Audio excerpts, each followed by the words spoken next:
홀어머니 두고 시집가던 날 칠갑산 산마루에 울어대던 산새소리만 어린 가슴속을 태웠소. 제가 가장 좋아하는 가요, 주병선의 칠갑산 가사 말입니다. 여러분도 잘 알고 사랑하는 노래시죠? 절절한 가사말에 애절한 음색이 그만인 노래를 듣고 있으면 한참 전에 저 세상에 가신 우리 친정엄니 생각에 눈물이 맺히지요.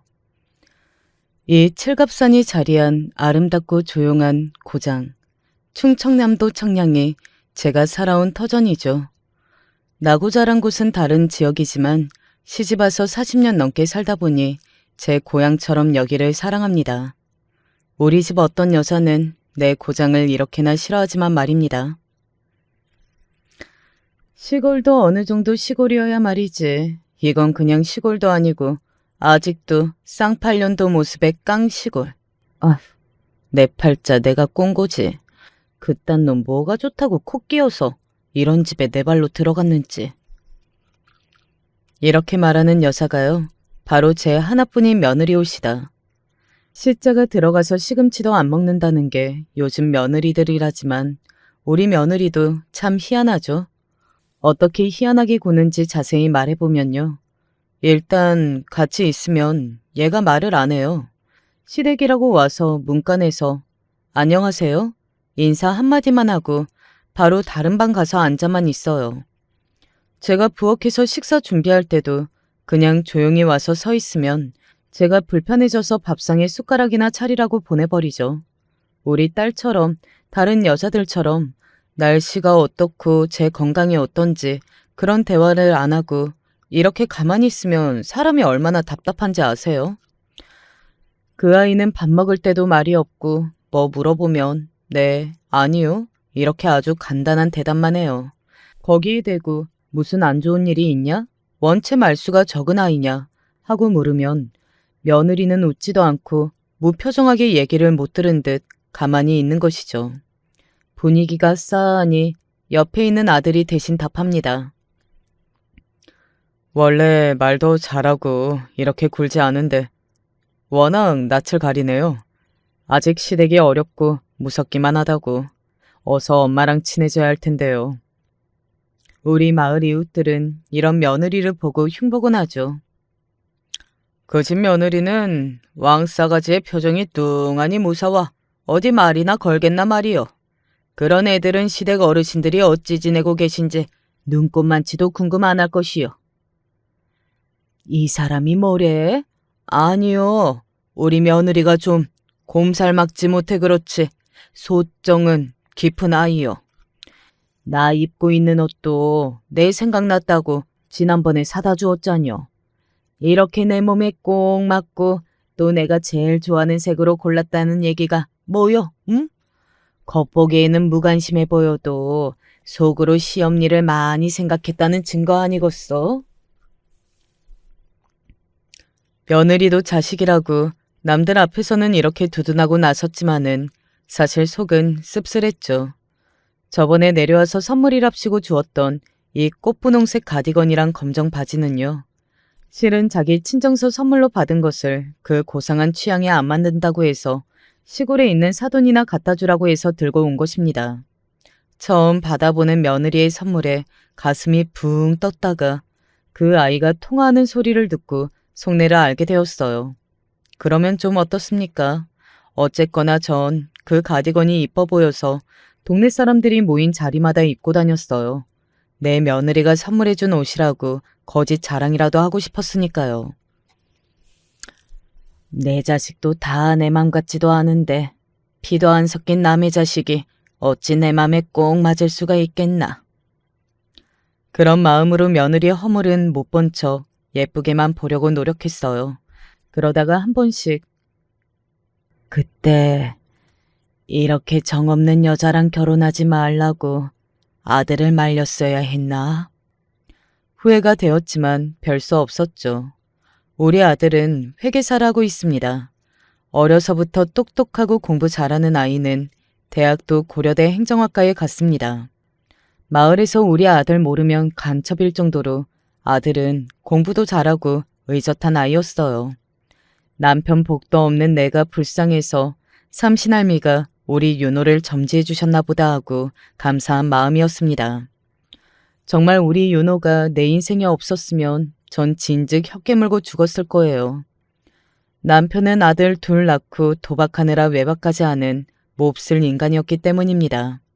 농사일이며 집안일은 모두 제가 해야 우리 애들 입에 뭣도 놓고 공부도 시키죠.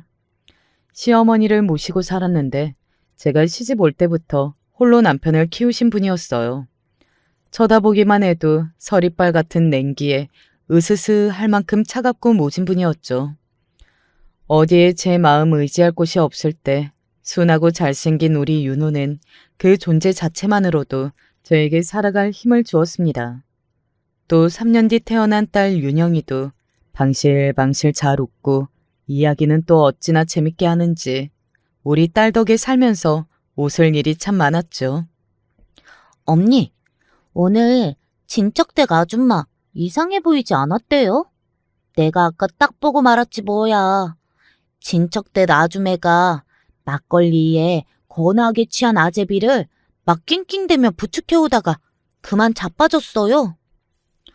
화가 얼마나 났는지 아줌매가 아저씨를 내동댕이 치고 막 발을 동동 구르면서 악을 쓰는겨. 기여? 어쩌다 둘 다 자빠졌디야? 아줌매가 그만 소똥을 밟지 않았겠어요? 자빠진 아줌매가 뭐라는 줄 알아요?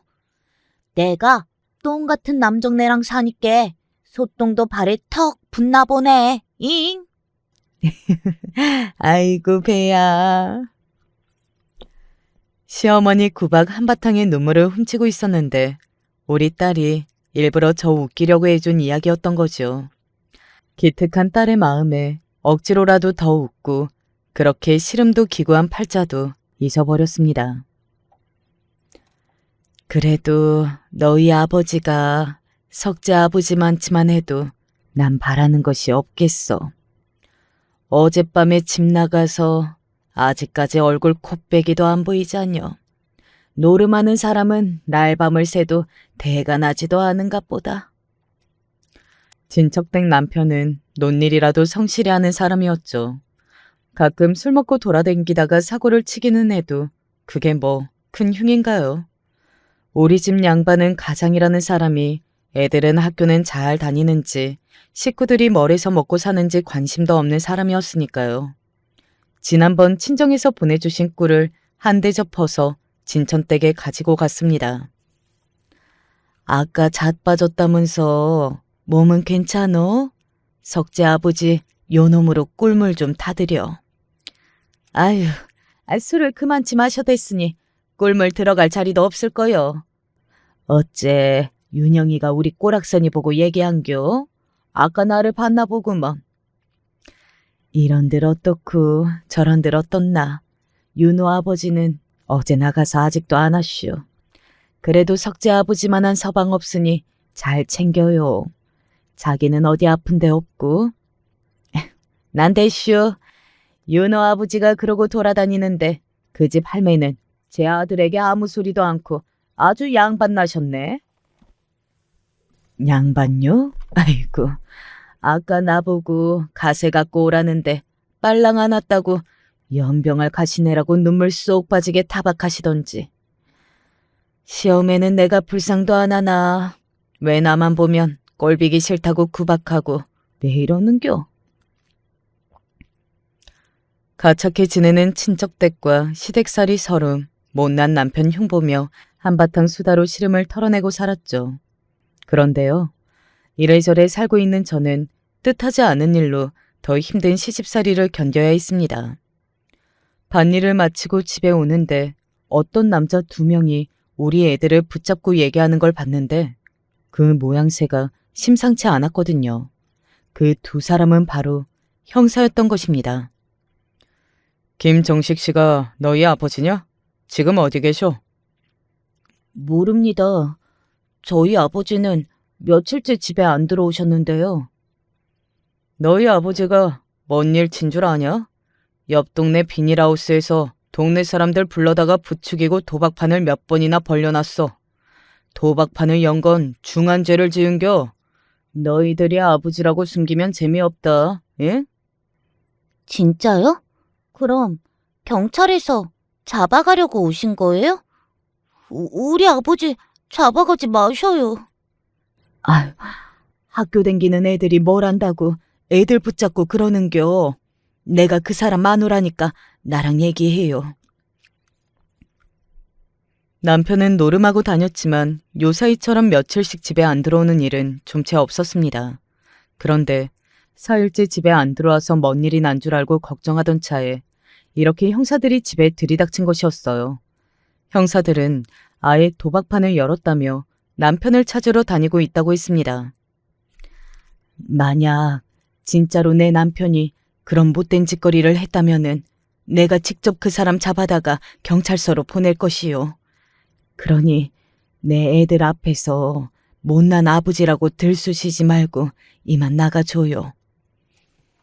네가 것이 하늘 같은 서방을 잡아다 경찰 앞에 바친다고 했냐? 뭐요?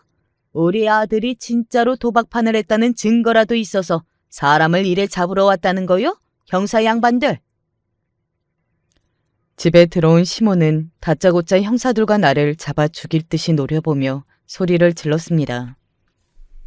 자기 아들이 그럴 리 없다며 생떼를 써대니 형사들은 그 노인네를 어찌할지 못했죠. 자자, 어르신 진정하시고요. 어쨌든 지금 김정식 씨는 이제 수배자니까 집에 혹시라도 숨겨두면 식구들까지 잡혀갑니다. 남편분 찾게 되면 꼭 여기 경찰서로 연락 주셔요. 소금까지 한 바가지 내와서 뿌려대는 시어머니를 피해 형사들은 다급히 집 밖으로 나가버렸죠. 어머니, 어쩌면 좋아요. 애들 아빠가 설마 그런 일까지 했을까요? 니는 저 형사들 말만 믿냐? 우리 정식이가 얼마나 착한 놈인데. 그럴 리가 없다. 그럴 리가 없어. 하지만 형사들이 남편을 숨겨주거나 하면 우리까지 벌 받는다고 하잖아요. 애들까지 아버지가 이런 짓 한 걸 알게 되었으니 제 속이 문드러져요. 어머님도 아들이라고 감싸기만 할 일이 아니시란 말이에요. 아, 시방, 네가 나를 가르치는겨? 감히 시엄니를? 그때였습니다. 시어머니는 제게 왼쪽 뺨 한 번, 오른쪽 뺨 한 번, 이렇게 2번의 손찌검을 했습니다. 제 아들이 수배자까지 간 것에 도리어 저에게 화풀이를 한 것입니다. 봉변당한 서방을 도와줄 생각부터 해야지. 매정하게 그딴 소리밖에 못하겠냐? 그래, 내 아들은 엄니가 챙겨야지. 너 같은 마누라가 뭐라겠냐? 내가 찾아오마. 시어머니는 그 길로 집을 나섰습니다. 그렇게 한참을 아들 찾겠다고 이 동네 저 동네 들쑤시고 다니셨어요. 아침을 6시에 드시고 나가서 해가 져서 돌아오는 노인네 걱정이 되어 만류했지만 그분은 제 말을 들을 양반이 아니었습니다. 그러기를 한 달이나 지났을까요? 종국의 시어머니는 자기 아들 얼굴도 한번 못 보고 저승의 다리를 건너시고 말았습니다.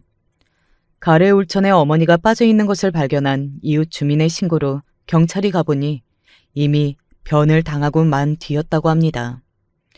저는 정확히는 모르겠어요. 그 성성한 노인네가 진짜로 실족해서 변을 당한 건지 아니면 아들 없는 세상 살기 싫어 제 목숨을 끊으신 건지 이미 돌아가신 망자의 진실은 알 길이 없죠. 시어머니의 장례 치르는 동안에도 남편의 소식도 없고 아직 행방불명인 채였습니다. 경찰을 피해 도주하는 신세라 해도 자기에게 끔찍했던 어머니의 비보를 듣지 못한 걸까? 아니면 그 역시 잘못되어 못 오는 건가? 제 불길한 예감은 맞았습니다. 몇 개월 뒤에 남편이 사망했다는 소식을 경찰이 알려주었어요. 실신 확인차 본 남편의 주검은 형용할 수 없는 악취를 풍기고 얼굴이 일그러지고 온몸이 통통 부어서 내 남편인지 알아볼 수 없을 지경이었습니다. 전라도의 한 바닷가에서 주검으로 발견되었다는데 아마 술을 먹다가 절벽에서 떨어진 것 같다는 경찰의 설명에 그저 전 망연자실했을 뿐이었죠. 그렇게 연달아 시어머니와 남편을 보낸 저는 홀로 두 아이를 키우고 살게 되었습니다. 진천댁은 이렇게 저를 위로하더군요. 어차피 일이 된 마당에 군산댁한테는 차라리 잘 된 것이요. 아침 6시에 조식 받자고 며느리 닭다리 대고 사람 염장 지르는 말만 하는 시엄니야. 없는 게 낫지 않겠슈. 윤호 아버지도 젊은 나이에 안 됐지만은 그대로 뒀다가는 집안 살림 하나도 남기지 않고 거덜냈을겨. 노름쟁이 한 명이 있으면 그 집안이 어떻게 되는지는 군산댁도 알지 않우? 나는 이제 괜찮으니 고만 좀 뒤다보고 가서 할 일이나 해요. 화상이라도 남편은 남편이라고 눈앞에서 안 뵈면 괜찮은 줄 알았는데 이제 서방 없이 사는 과부라고 생각하니 밤에 잠도 안 오대요. 내 인생을 갉아먹는 존재라고 생각했던 두 사람이 사라지고 났는데 왜 홀가분한 마음보다 쓸쓸하고 상실감이 커지는 걸까요? 밤마다 잠을 이루지 못하고 애들 모르게 숨죽여 우는 날이 이어졌습니다. 어느 날 애들이 학교에 가고 난 뒤 탁자에 하얀색 편지 봉투가 보였습니다. 주인의 성정을 닮은 반듯한 글씨체는 바로 우리 아들의 것이었죠. 아버지가 또 할머니가 그렇게 되시고 나서 먹먹한 슬픔이 밀려오곤 합니다. 그렇다 한들 어머니 심정에 비할 수 없겠죠. 하지만 어머니를 힘들게 하던 분들이 곁에 없으니 전 안도하는 마음도 듭니다. 이런 제가 아버지께 큰 불효를 저지른 것이지요. 하지만 아들인 제가 꼭 성공해서 어머니 고생하시는 일 없도록 할게요. 저랑 윤영이만 믿고 기운 차리세요. 아들의 편지를 가슴팍에 밀어넣어 놓고 몇 시간이나 울어댔습니다. 눈물이 마르지 않는 셈이라는 것을 그때 처음 경험해 보았죠. 참 이상하게도 아들의 위로 덕분인지 한참 마음껏 울어서인지 그날 밤부터는 잠을 잘 수 있었습니다. 내 아이들 봐서라도 불러주는 곳은 어디든 가서 내 몸이 부서져라 돈을 벌었습니다.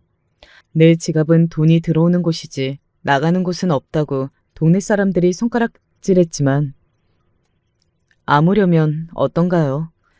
그렇게 악착같이 살았던 덕분에 내 아들 대학교 입학금도 낼 수 있었거든요.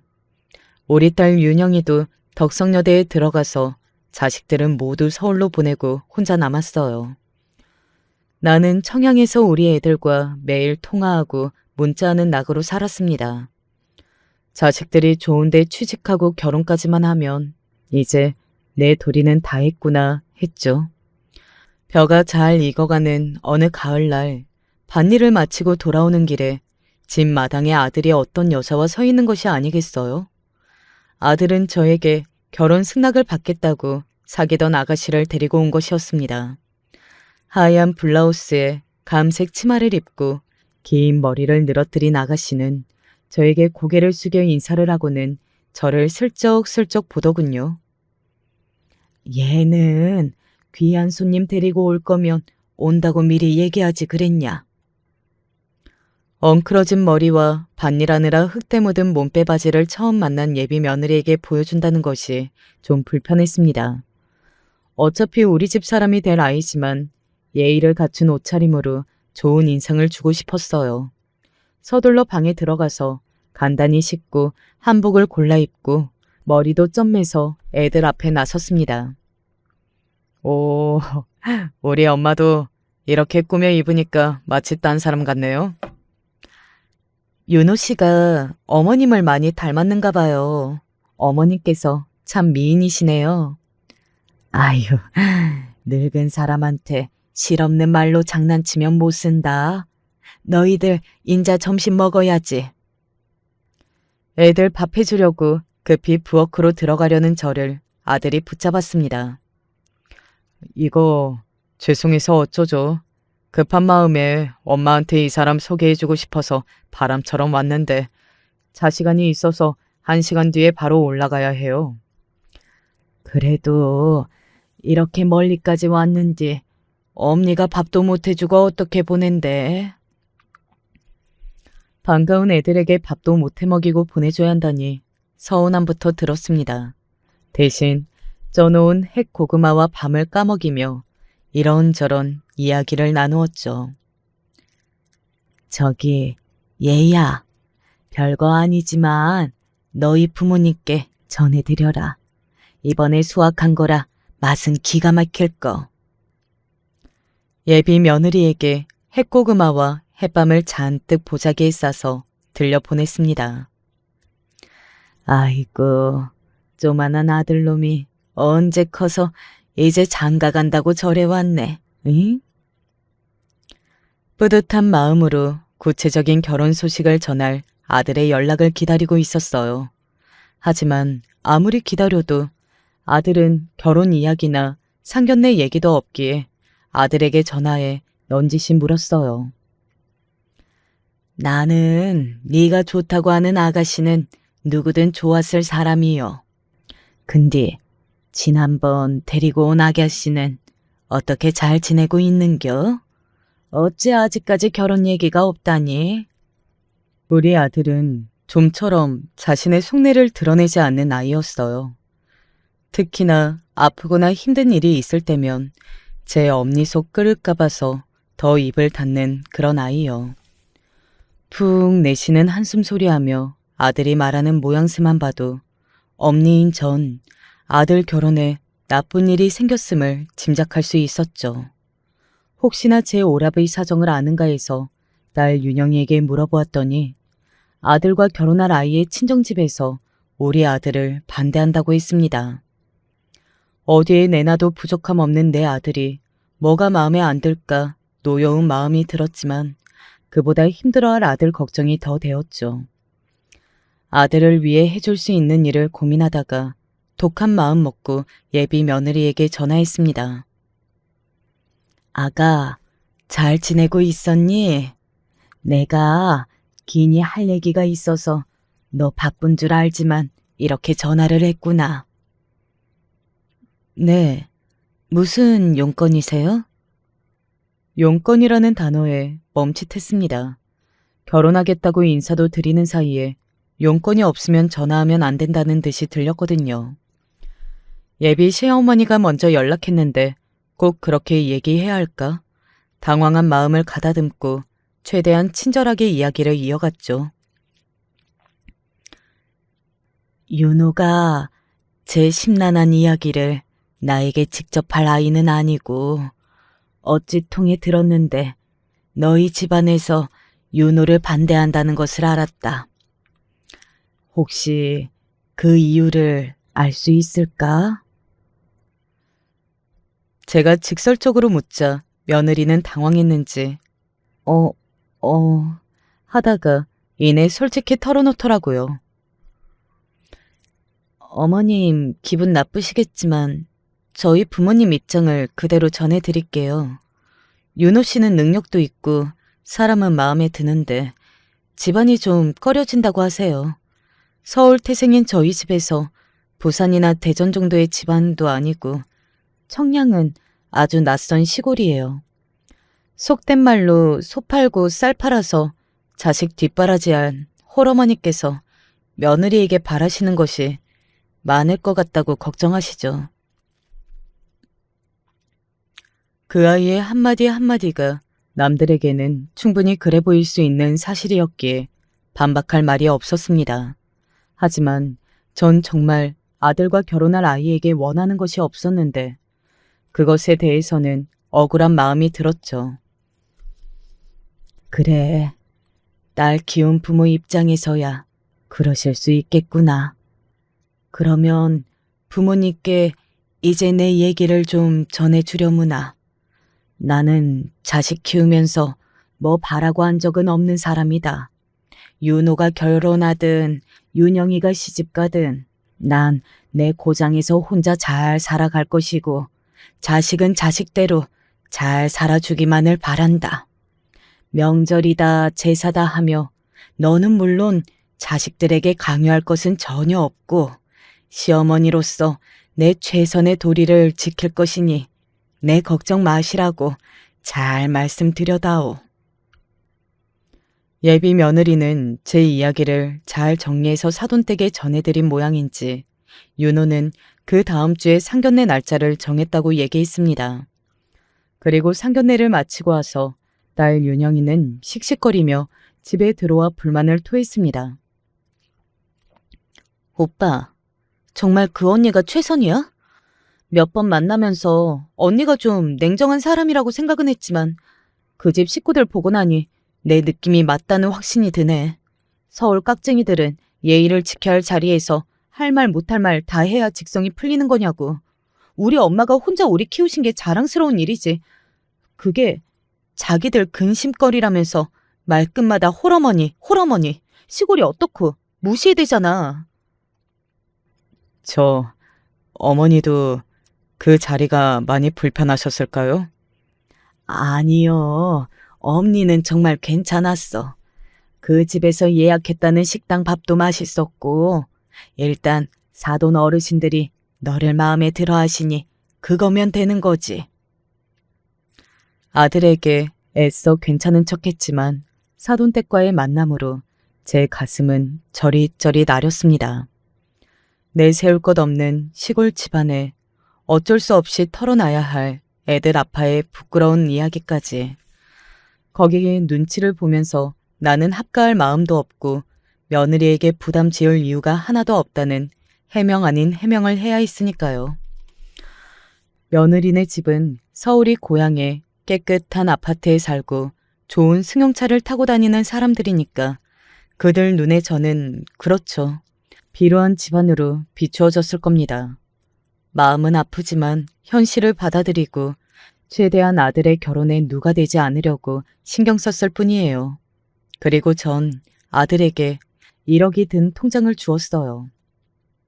내가 너 집 파는데 많이 보태주지는 못하지만 이걸로 며느리가 원하는 예물도 해주고 결혼 준비하는 데 보태서 써. 깜짝 놀란 아들은 어디서 난 돈이냐고 물었죠.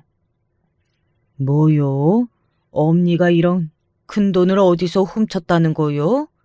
이래봬도 너희 엄니 성실하고 수완 좋게 농사 지은 것도 팔고 해서 엄청 모았지. 서울 집까지는 못 사주지만 이 정도는 할 수 있으니까 그저 받아라. 잉? 엄니가 절 어떻게 키우셨는지 누구보다 제가 잘 아는데 아들 결혼한다고 무리하시는 거 아닌지 걱정돼서요. 죄송해요. 엄마를 모시지도 못하고 청양에 홀로 두고서. 그런 소리는 하지 말어. 요새 어느 시어머니가 아들 며느리 눈치 보고 같이 산다니? 너네만 행복하면 엄니는 그뿐이다. 순조롭게 아들은 결혼식을 준비했고 저도 바빴습니다. 30년이 넘게 살아온 낡은 집을 수리하기로 했기 때문이죠. 이게 뭐 하는 일이요? 응? 군산댁 내 집을 이리 크게 손보는겨? 갑자기 왜? 이제 며느리 될 애도 집에 자주 올 테고 서울 애가 시골집에 지내면 불편할 거 아닐까 싶어서 미리 수리해 두려고. 큰맘 먹고 집을 현대식 깨끗한 집으로 바꾸려고 마루에 사시창도 새로 달고 지붕도 하늘을 닮은 파랑색으로 칠했습니다.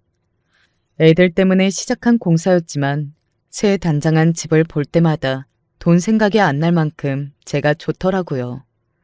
우리 집이 마을에서 제일로 좋다며 마을 사람들도 자주 모여서 수리하길 참 잘했다 싶었죠. 군산댁 쌈짓돈이 어마무시하다는 소문이 있더니만 이렇게 집수리도 턱 하고.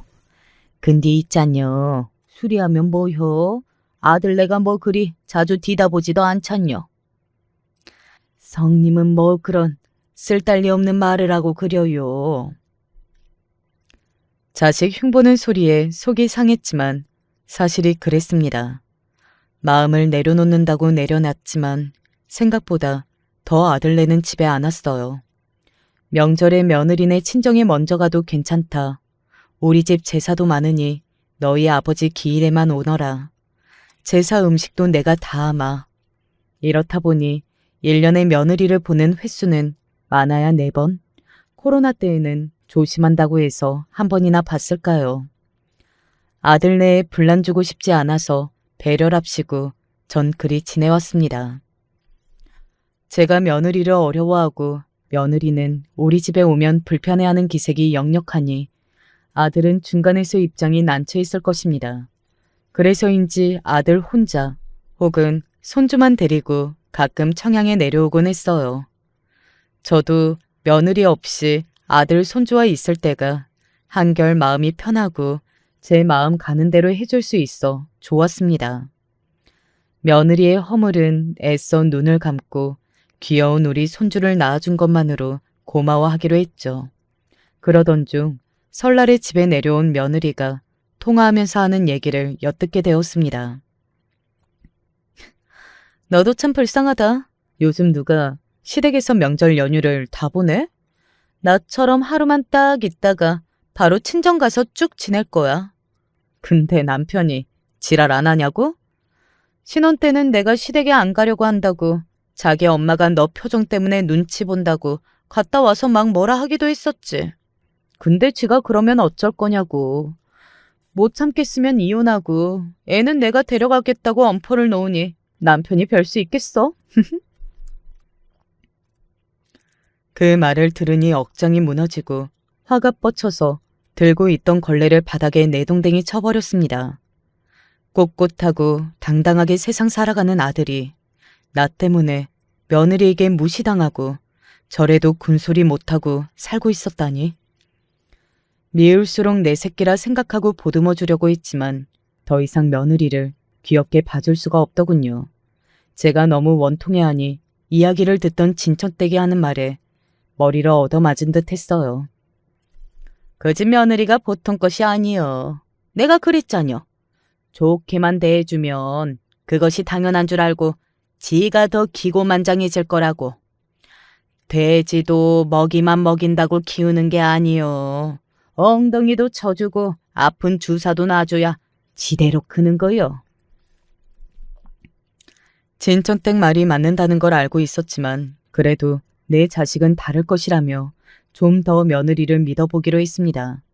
그러던 어느 날 점심을 먹고 돌다가 울컥하는 신물을 세면대에 토했을 때 눈앞에 핏덩어리들이 보였습니다.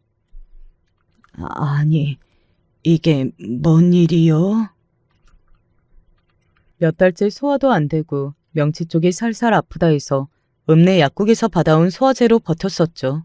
하지만 토혈까지 하다니 내 몸에 큰일이 났다는 불안감에 당장 아들에게 전화했어요. 네, 병원 검사를 한번 해야겠다. 몇 달째 소화가 안 되고 피까지 토했지 뭐요. 큰 병원 예약 좀 해다오. 내 이야기를 듣던 아들은 몹시 놀랐고 당장 병원을 알아보겠다고 했죠. 다음날 아들은 모월 모일 서울에 있는 대학병원 검사를 예약했으니 고속버스 터미널로 오면 데리러 오겠다고 했습니다. 침착했던 아이가 얼마나 놀랐으면 몇 달은 기다려야 한다는 대학병원 예약을 바로 잡았는지 엄마를 생각하는 그 마음에 대견하고 뿌듯했어요. 그리고 검사 날짜에 맞춰서 서울로 상경해서 버스 터미널 대합실에서 아들을 기다렸습니다. 하지만 30분이 지나도록 보이지 않는 모습에 전 걱정되기 시작했어요. 이러다 어렵게 잡은 병원 예약 시간에 맞추지 못할까 봐서 아들에게 전화를 몇 번이고 했지만 아무리 해도 받지 않더군요. 하는 수 없이 딸 윤영이에게 전화했습니다. 아니, 엄마, 아직 터미널이면 어떻게 해요? 새언니 도착 안 했어요? 오빠가 출장이 잡혀서 새언니가 엄마 모시러 가기로 했다고 들었는데 내가 새언니에게 연락해 볼게요. 자식들의 연락이 닿지 않아 초조하게 약 30분을 더 기다리고 나서야 저 멀리서 딸이 땀범벅이 되어 나타났습니다. 아이고, 얘 땀 좀 봐라. 네가 왜 여기로 옮겨? 자세한 이야기는 가면서 하자고 딸은 제 팔을 잡아 끌고 서둘러 지하철 타고 병원으로 향했죠. 다행히 예약 시간에 늦지 않게 도착해서 검사를 기다리는 동안 딸은 저에게 물 한 컵을 내밀고 자신도 물을 벌컥벌컥 마시며 한숨을 돌렸어요. 시원해라. 이제야 살겠네. 새언니 연락이 너무 안 돼서 그냥 제가 유치원 원장님에게 급하다고 사정해서 바로 뛰어나왔어요. 우리 유치원이 여기서 버스로 6정거장이라 망정이지. 아니었음 늦을 뻔했네요. 그러니께 나를 데리러 오기로 한 너희 새언니는 뭐하고 일하던 네가 뛰쳐나온 것이요? 너희들 못 온다고 했으면 내 알아서 지하철 타고 오면 되는디. 못하러. 아이그 아서요? 시골서 지내시던 양반이 서울에서 어째? 아까 봤을 때도 엄마 터미널에서 두리번대고 무지하게 불안해하시더만요. 그나저나 올케가 진짜 무슨 영문이래? 어르신 모시러 오기로 해놓고 갑자기 펑크를 내? 딸의 도움으로 무사히 병원 검사를 마치고 나오려는 길에 병원 정문 앞 하얀 차에서 며느리가 내렸습니다. 올케 언니, 연락도 없이 우리 엄마를 그렇게 두면 어쩌라고요? 아가씨, 미안하게 되었어요. 내가 급한 일이 생겨서 그만. 저 대신 와줘서 고마워요. 다시 유치원 들어가 보셔야죠. 어머님은 제가 모셔다 드릴게요. 이만 가보세요. 딸은 며느리를 보고 화를 내며 해명을 요구했지만 그 아이는 대수롭지 않게 답하고는 저를 차에 태웠습니다. 저는 잠잠코 운전하는 며느리를 쳐다보고 있었어요. 어머님, 죄송해요. 제가 지금 자궁에 혹이 나서 회사에 병가도 내고 쉬고 있는 것은 아시죠? 갑자기 오전에 복통이 생겨서 터미널에 못 갔어요. 그런데 어머님 보고 의사 선생님은 뭐라고 하나요? 너도 아파서 못 온 것을 내 더 뭐라 안 하겠다마는 그런 일이 있으면 나한테 미리 연락을 해야 내 알아서 갈 것이 아니요. 검사 결과는 다 다음 주에 내원해서 얘기해 보겠다는구나. 네 그날은 나올 수 있는 거요? 네, 제가 그날은 어머님 미리 모시러 갈게요. 바로 청량으로 내려가실 거죠? 버스 터미널에 데려다 드릴게요. 오랜만에 서울까지 와서 너희 집에 하룻밤 묵지도 못한단 말이냐. 보자마자 날 터미널에 떨구겠다고. 이렇게 한 소리 하고 싶었지만 몸이 몹시도 피곤해서 싸울 기력도 없어 더는 말하지 않았어요. 그런데요, 다음 병원에 가는 날에 또 며느리는 약속을 어기고 나타나지 않았습니다. 이번에는 못 오겠다고 미리 연락이라도 준 것이 다행이라면 다행일까요? 지난번처럼 딸에게 패기치고 싶지 않아서 제가 지하철을 물어물어 타고 직접 병원에 갔습니다.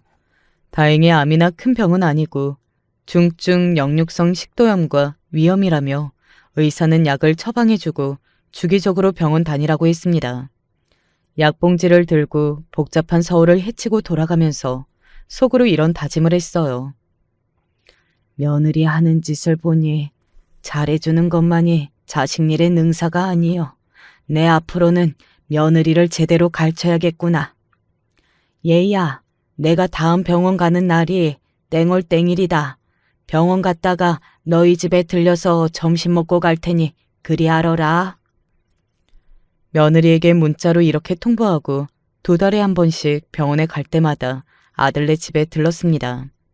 한 번 찾아가서는 마지못해 집 문을 열어주고는 커피 한 잔만 마시라 주더군요. 역시나 아무 말 없이 무표정한 표정으로 둘이 마주 앉아 있으려니 곤욕이었지만 이렇게 며느리를 가르치고 서로 친해져야겠다는 생각으로 참았습니다. 1시간쯤 지나니 유치원에서 돌아온 손주가 같이 있어 한결 나았죠. 그 다음번 방문 때는 며느리가 아주 급한 볼일이 있어 집을 비운다는 카톡을 보냈어요. 그냥 집에 내려갈까 하는 마음이 들었지만 고쳐먹고 며느리에게 이리 대답했습니다. 우리 손주 유치원 알려주면 내가 하원 시간 맞춰서 데리러 가마. 어디냐? 며느리는 손주의 유치원과 집문 비밀번호를 알려주고 들어가 있으면 자기도 곧 도착하겠다고 하더군요. 그러고 유치원서 손주 데리고 와서 아들네 집에 있는데 며느리가 들어오자마자 코를 손으로 막더군요. 혹시 오실 때 뭐 들고 오셨어요? 집에 냄새가. 에? 식구들 다려 먹으라고 구기자랑 이번에 말린 고추 가져왔다. 근데 너는 시엄니 보자마자 인사는 없는겨? 어디 댕겨왔기에 젖가슴이 훤히 내보이는 옷을 애엄마가 입고 다니냐? 아닌 게 아니라 서울에서 와서 보니 유부녀에게 어울리지 않는 야한 옷을 자주 입고 다닌대요. 며느리는 제 잔소리에 가슴에 옷깃을 픽 하고 거칠게 닫으면서 방으로 들어갔습니다. 거기에다가 아들네 집에 와보면 집안 꼴이 말도 아니라 한숨이 나왔습니다. 내가 저희들 신혼집에 오간 적이 몇 번 없으니 모르고 살았는데 며느리는 청소도 안 하고 사는지 온 집안이 쓰레기통이었어요. 싱크대 주변은 곰팡이 얼룩에 가스렌지와 후드판에는 기름이 잔뜩 끼어 있었습니다. 아들네에 올 때마다 온 집안을 빡빡 얼룩 없애고 청소하며 다녀야 하죠. 저녁 밥때 되어서 차린다는 게 며느리는 전자레인지에 즉석 밥과 냉동 돈가스를 데우고 샐러드 채소만 준비하고 있더군요. 이것이 겨우 저녁밥이란 말이오? 제 물음에 뭐가 잘못이냐는 듯이 빤히 보는 며느리를 보니 복장이 터져 나왔습니다. 대신 팔 걷어붙이고 밥을 안 치고 된장찌개와 계란말이, 김치볶음 등을 후딱 해서 저녁상을 차리니 아들과 손자 눈이 휘둥그레졌어요. 하하, 엄마가 오셔야 우리 집 식탁에 이렇게 맛있는 반찬들이 가득하네요. 우와, 진짜 맛있겠다. 나 엄마가 해준 돈가스랑 야채는 질려서 그만 먹을래요. 이제 할머니 밥 먹을래. 저녁에 이렇게 헤비하게 먹으면 전 살이 쪄서요. 제 방에 들어가서 샐러드나 먹을게요.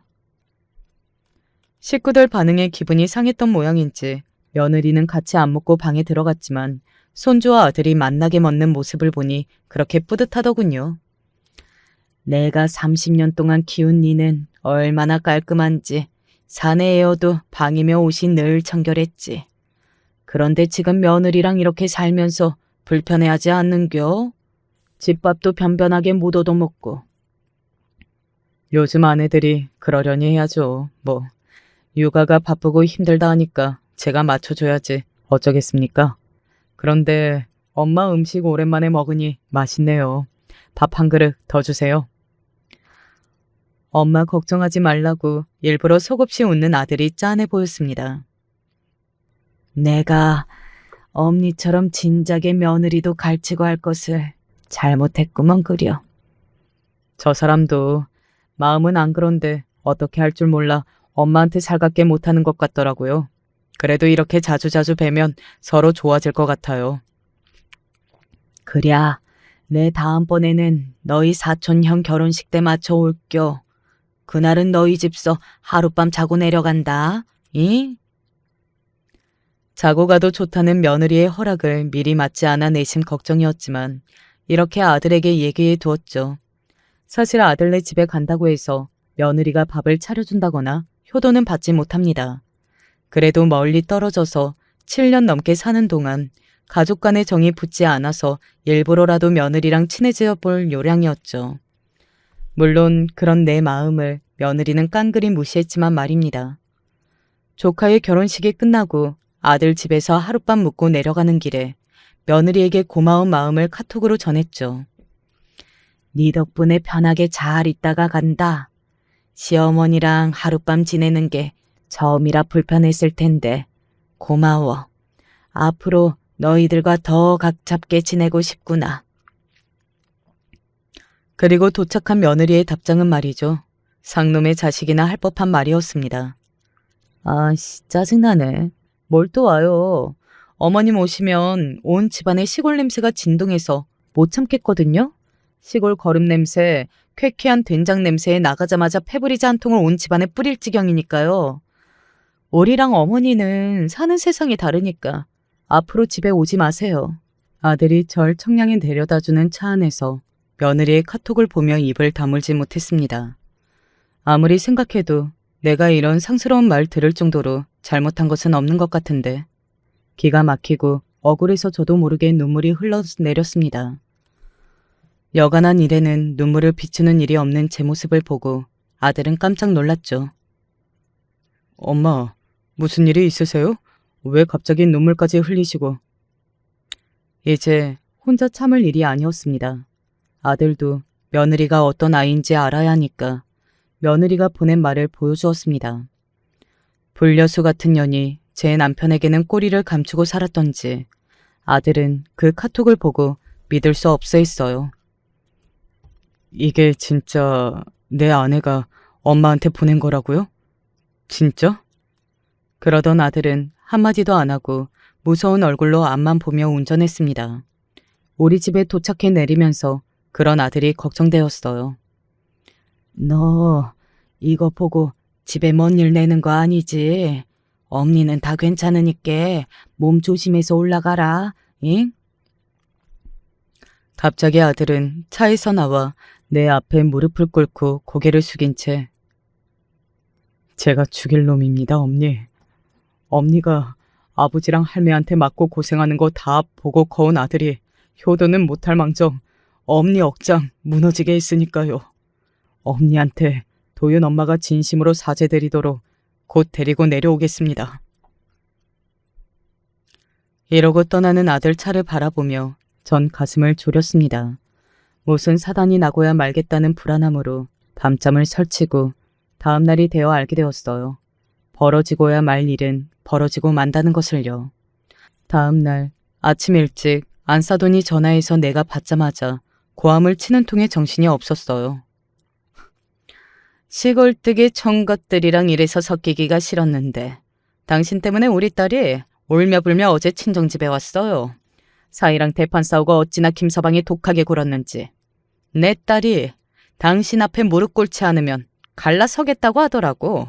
아니, 사돈은 꼭 이렇게까지 시어머니 대접을 받으셔야겠습니까? 일단 사돈 고정하시고요. 언성부터 높일 일은 아니지요. 나도 어제 애들 사이에 무슨 일이 벌어진 건지 잘은 몰라요. 근데 어제 그 집 따님이 나한테 뭐라고 했는지 아십니까? 저는 안사돈에게 며느리의 카톡을 아주 큰 소리로 또박또박 읽어주었습니다. 저는 그저 아들 집에서 하룻밤 자고 간 것 말곤 한 게 없어요. 머물며 음식이며 설거지도 내가 다 했고 손주 목욕까지요. 전 시엄니가 아니라 파출부처럼 집안 일만 하다가 갔습니다. 따님이 집을 어찌나 더럽게 해놓고 사는지 그거 뒤치다꺼리 하기도 바빴죠. 그런 제가 며느리에게 이런 말을 들어야 합니까? 사돈은 딸에게 그리 가르쳤습니까요? 이래 말하니 자기가 보기에도 딸이 개차반같이 보였는지 당황하더니 대번에 전화를 끊더군요. 아들네 집에 무슨 일이 났는지 궁금해서 아들에게 며느리에게 전화해도 좀채 받지 않다가 딸이 저녁에서야 이야기를 전해주었죠. 우리 오빠 진짜 대단해.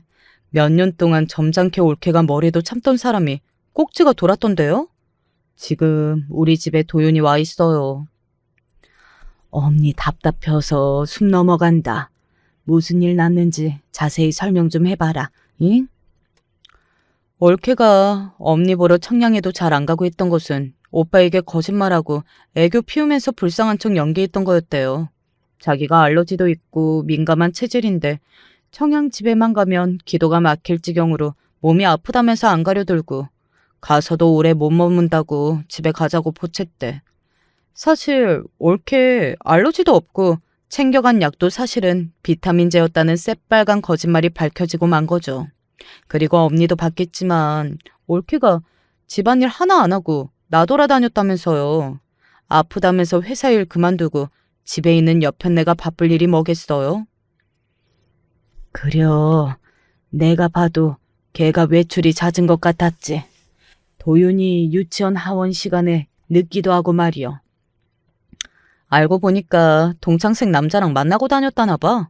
도윤이도 안 챙기고 집안일도 내팽개치고 거기에 엄마한테 그렇게 막말까지. 지난번에 엄마 병원 모시러 가기로 해놓고 잠수 탄 것도 분명 바람 피우느라 그런 걸 거야.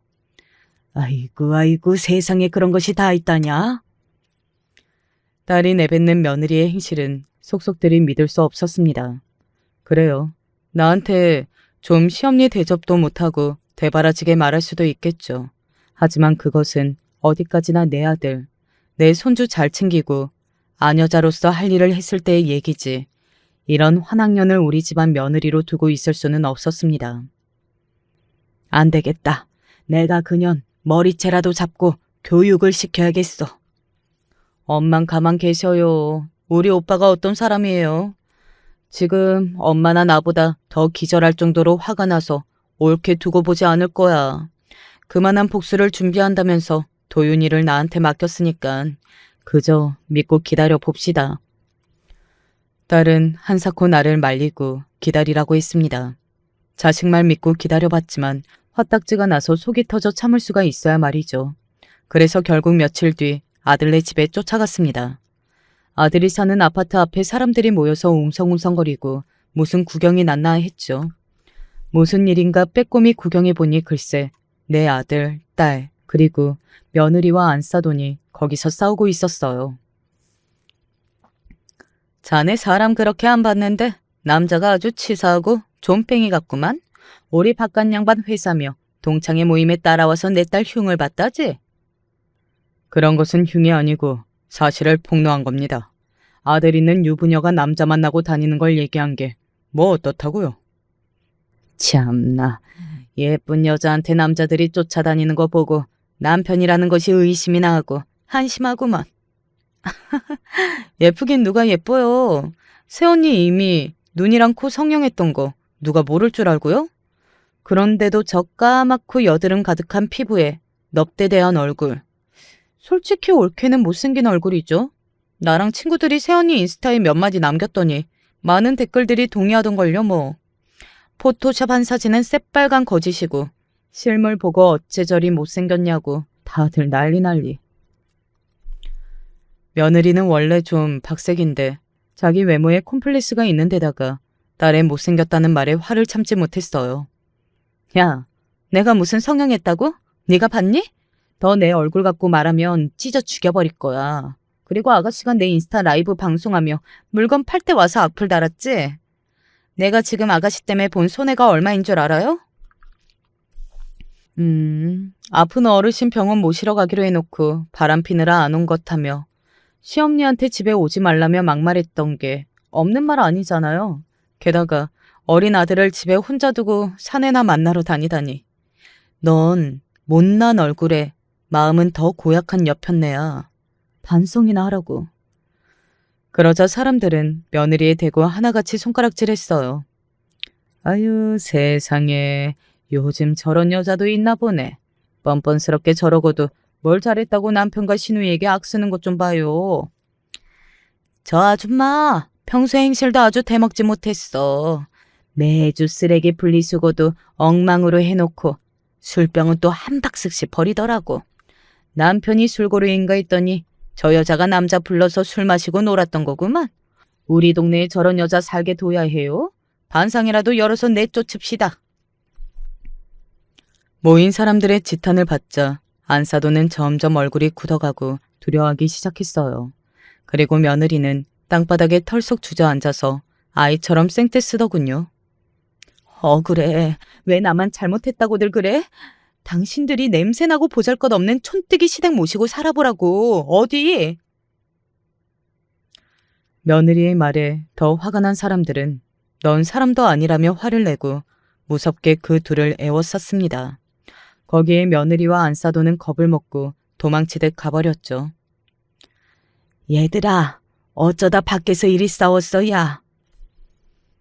어차피 저 여사랑은 못 살아요. 그런데 조용히 이혼해주면 저만 등신 같은 놈 되는 거잖아요. 엄마를 모욕 주었듯이 그 여자에게 돌려주었죠. 아내를 아는 사람들이 그 여자가 한 개 같은 짓을 모두 알 수 있도록 떠벌리고 다녔어요. 그 집 가족 전체가 얼굴 들고는 못 다니게 만들었죠.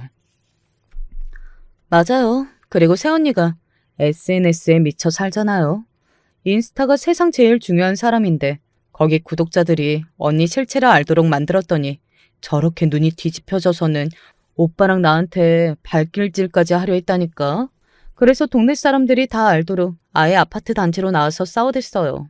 저 미친년이 억울해서 죽으려고 하니까 이제야 속이 좀 풀리네. 사실은요, 아까 동네 사람들이 며느리랑 그 친정 엄마를 싸잡아 욕하고 할 때 저 동치미 한 사발 마신 듯 속이 시원했습니다.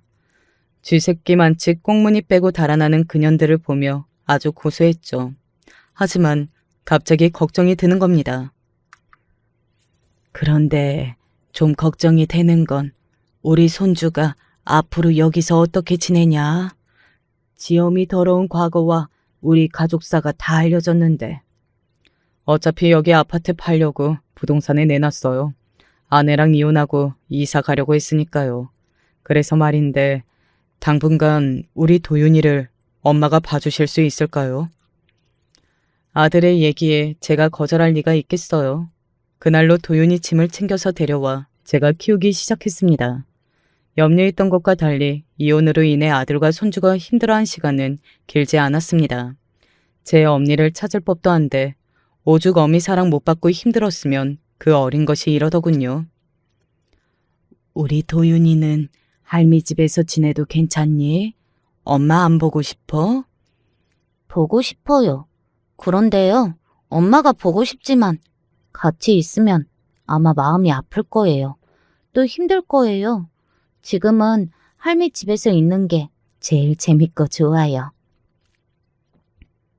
아들은 당장 직장을 옮길 수 없으니 평일엔 서울에서 주말이면 내려와 아들과 함께 지내고 있습니다. 아들의 계획으로는 손주가 학교에 들어가면 청양과 가까운 세종 쪽으로 직장을 잡고 아예 이사 오겠다고 하네요. 덕분에 전 늙음하게 이쁜 손주와 많은 시간을 보내는 호사를 누리게 되었죠. 더운 여름날 또랑에서 손주랑 아들이 물고기며 올갱이 잡겠다고 놀고 있었어요. 할머니, 여기에 붕어랑 메기랑 가득하대요. 제가 다 잡아올 테니 맛있는 요리 해주셔야 돼요. 그럼 뭐든 잡으라. 올갱이 잡아오면 올갱이 국 끓이고 메기 잡으면 메기 매운탕 끓이고 우리 손주 덕에 맛난 거 먹겠네. 응?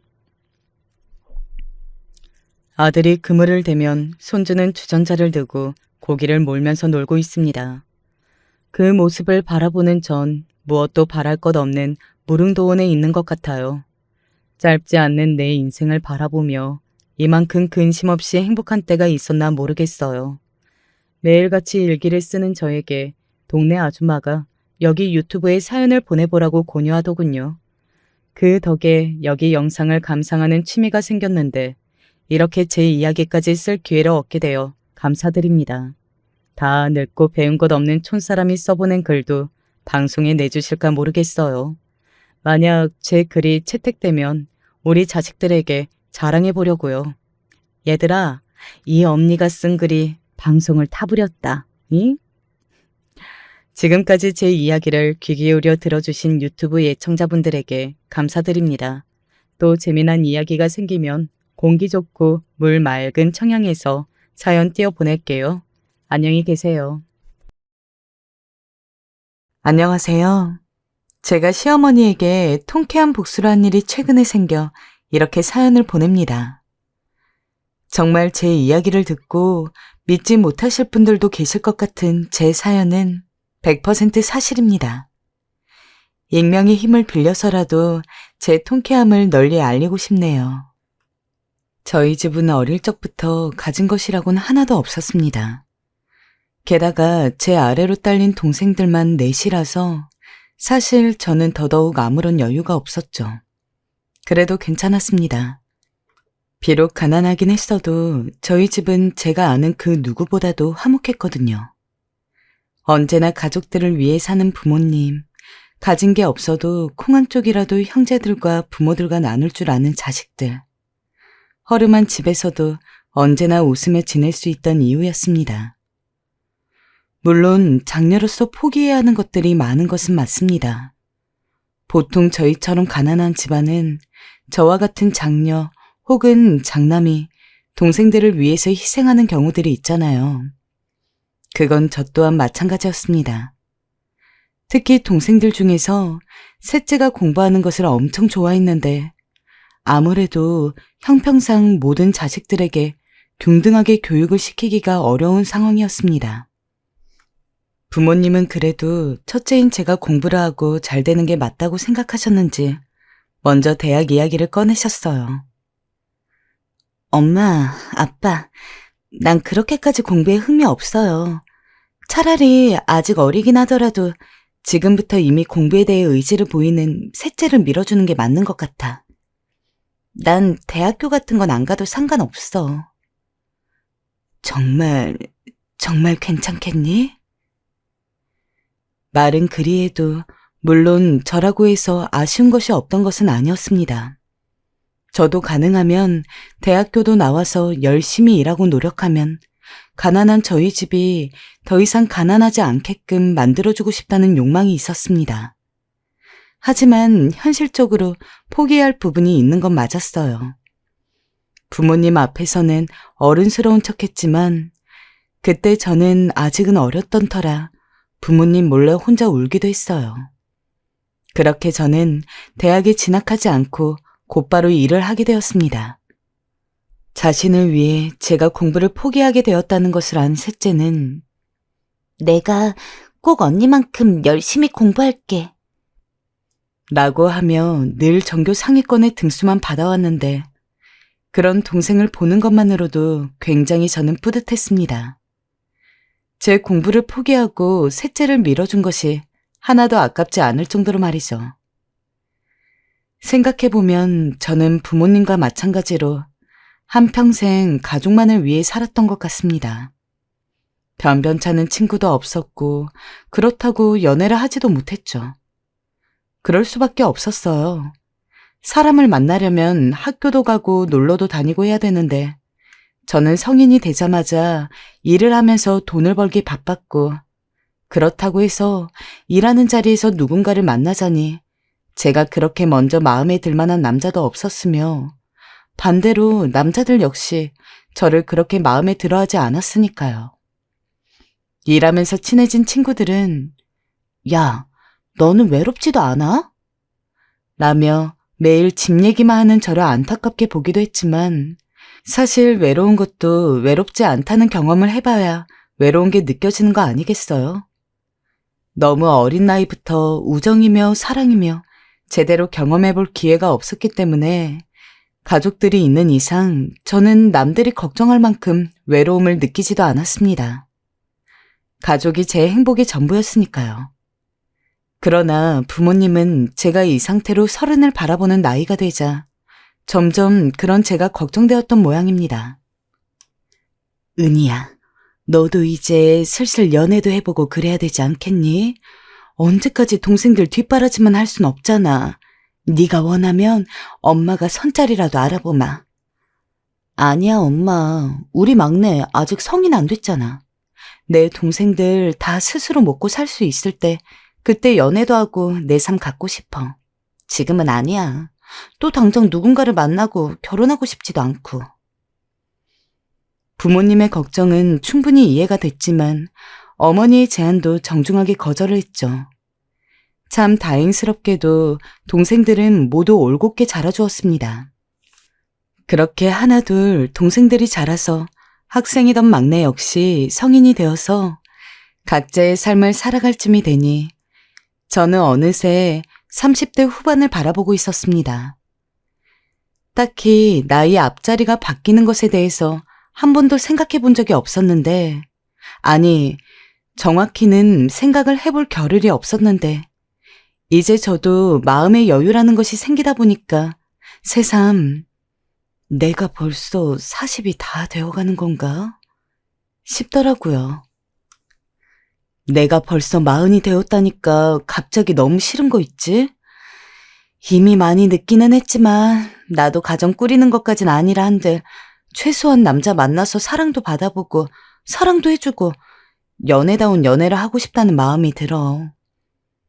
그럼 소개팅 한번 받아봐, 은희야. 결국 친구에게 고민을 털어놓았더니 친구가 기꺼이 남자를 소개시켜줬어요. 안녕하세요. 오늘 소개팅하기로 한 훈석 씨 맞으시죠? 김은이라고 합니다. 아, 네, 안녕하세요. 앉으세요. 그 친한 친구의 주선으로 나간 첫 소개팅에서 만난 남자랑 잘 될 거라고는 전혀 생각하지도 않았는데 참 신기하게도 당시 소개팅에서 처음 본 남자는 저랑 이모저모 통하는 게 많았습니다. 그러다 보니까 자연스럽게 연락도 많이 하고 어느새 별다른 이야기는 없었지만 자연스럽게 손을 잡고 사귀고 있게 되었죠. 남자는 저보다 5살이 많았습니다. 그러나 애초에 만나는 사람의 나이는 별로 신경 쓰지 않았고 한편으로는 저보다 나이가 많아서 그래도 조금 더 사회 돌아가는 것도 알고 제가 배울 것도 있는 사람이었습니다. 게다가 나이 때문인지 아니면 그 이상으로 성숙한 탓인지 아빠 같은 푸근함이 있다는 것도 마음에 들었죠. 다만 저나 그쪽이나 나이가 나이다 보니 사귄 지 그렇게 오래 지나지 않아서 결혼에 대한 이야기를 진지하게 나누게 되더라고요. 딱히 언제 결혼하자고 이야기한 것도 아닌 상황에서 저희는 부모님에게 인사를 드리기로 했어요. 우리 은이랑 결혼을 생각하고 있다고? 세상에 이렇게나 반가울 수가.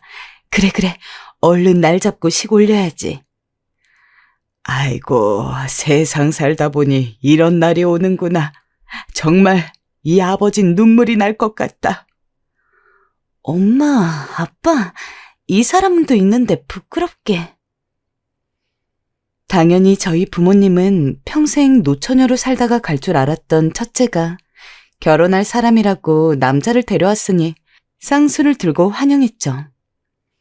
물론 저희 부모님이 아무리 제 결혼을 바랬다고 하더라도 남자라고 해서 다 좋았던 것은 아닙니다.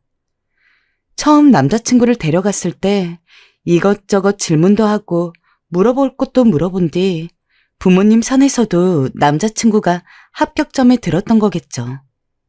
남자친구도 사실 인사드리러 가기 전에는 내가 나이도 많고 해서 너희 부모님이 마음에 들어 하실까 싶었는데 그래도 너그럽게 허락해 주셔서 정말 다행이다. 라고 말했고요. 하지만 문제는 시댁이었습니다. 제 기준에서는 예상 외의 복병이었습니다. 시댁에 인사드리러 가기 전에 남자친구는 우리 부모님은 내가 하루빨리 결혼하길 원하시는 분들이라 분명 별 반대 없을 거야. 라고 이야기했거든요. 확실히 시아버지는 그럭저럭 저를 마음에 들어하는 것 같았습니다. 하지만 시어머니는 아니었어요. 현관에서부터 저를 위에서 아래로 훑어내리고 누가 봐도 탐탁치 않고 마음에 안 든다는 표정으로 저를 보시더라고요. 순간 움츠러들었지만 처음에는 착각일 거라고 애써 저를 다독였습니다. 그러나 이야기를 하면 할수록 시어머니가 저를 마음에 안 들어 한다는 것은 기정사실이 되었죠. 그것도 다른 이유가 아니라 제가 시어머니가 보기에 뚱뚱하다는 것 하나만으로요. 당시 제가 160cm에 60kg 정도 나갔습니다. 요새 젊은 사람이든 저랑 비슷한 동년배이든 자기 관리 열심히 해서 마르고 날씬한 사람들 많은 건 잘 알고 있습니다. 그러나 저랑 비슷한 몸무게를 가진 사람을 보신 분들은 아시겠지만 절대 뚱뚱하다고까지 이야기가 나올 정도는 아니거든요. 나는 자기 관리 못하는 여자랑은 우리 아들 결혼 못 시켜. 미안한데 돌아가줬으면 좋겠네. 은희 양은 어떻게 생각할지 모르겠지만 난 관리 안 하는 여자는 게으르다고 생각해요. 게으르면 어떻게 되겠어요? 생활력도 없을 거고 그냥 남편이 벌어오는 돈 받으면서 살지 않겠어요? 난 집에서 여자가 그러고 있는 거 꼴불견이라고 생각하는 사람이거든. 은희 씨가 이런 날 이해해줘요. 아무튼 허락 못하니 그리 알고. 너무 황당했습니다. 살이 쪘다고 자기관리를 못한다니. 그래서 제가 남편 돈을 축낸다니요. 이게 대체 뭔 논리일까요? 귀로 듣긴 했다만 제가 들은 게 정녕 말인지 막걸리인지 의심이 되더군요. 물론 당시 봤던 시어머니는 열심히 운동을 하고 관리를 하시는지 나이가 나이인데도 불구하고 정말 세련된 스타일이었습니다. 하지만 그래서일까요? 그냥 평범하거나 통통한 정도에 불과한 저도 시어머니 눈에는 차지 않았겠죠. 당연히 남자친구도 이런 상황을 예상하지 못한 건지 당황해했습니다. 시아버지도 제 편을 들어준다고 저게 뭐가 뚱뚱해. 그냥 평범한 정도지. 라고 이야기했으나 시어머니는 요지부동이었습니다.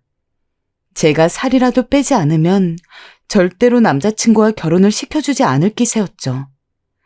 덕분에 평생 살면서 한 번도 해본 적 없는 다이어트를 결혼 허락받기 위해서 해봤습니다. 원래 나이 들수록 살도 안 빠지고 이미 제 나이가 되었을 때 쪄있는 살은 굉장히 예전부터 쪄있던 살이기 때문에 빠지기 어려운 게 일반적이거든요. 그래서 다이어트도 진짜 쉽지가 않았습니다. 하지만 이를 악물고 일하고 남은 시간에 헬스장 다니고 집에서 운동도 하고 식당도 죄다 풀떼기로 바꾸면서 어떻게든 빨리 결혼 허락을 받겠다고 한동안 다이어트에 매진했습니다.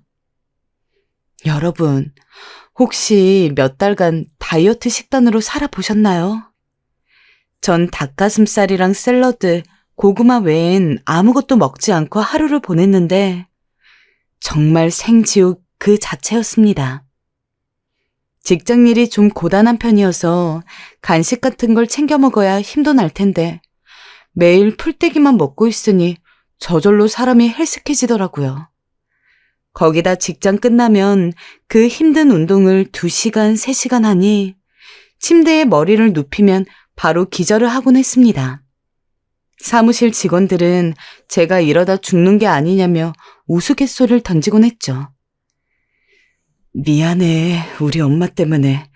혹시라도 힘들면 중간에 그만둬도 되니까 절대 무리하지 마. 알았지? 걱정하지 마. 당시 남자친구는 제게 특히 미안해했지만 뭐 어쩌겠어요. 제가 선택한 거. 그래도 이왕 이렇게 된 거 살도 빼고 건강해지자는 마음으로 더 매진했습니다.